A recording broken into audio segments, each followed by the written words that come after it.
pinag-uusapan na ang pagbabalik showbiz ni Jenalyn Mercado. At totoo bang sasabak na siya sa mature roles kasama ang dating ka-love team na si Mark Heras?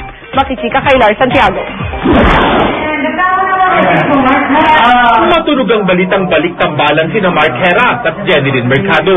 Excited si Mark nang malamang may plano ang GMA na muling silang pagtumahin ni Jen sa proyekto.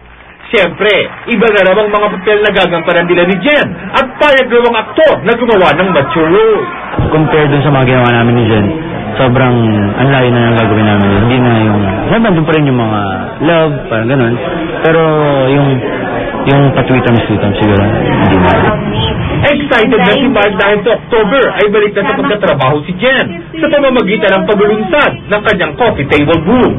Pagkatapos ito, pwede nang sumabak sa pagka-taping ang aktres.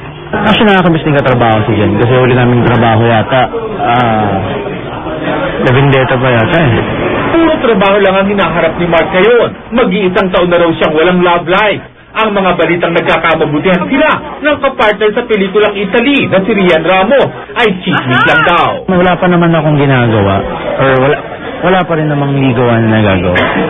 Hindi ko alam kung babumunta pero sa ngayon ayoko munang lalo ngayon pag alam ng mga tao na yun na magkasama kami ni Rian, tayo na yung mga nagka-sex, diba? So what more pa pag nalaman nilang nililigawan ko yung tao.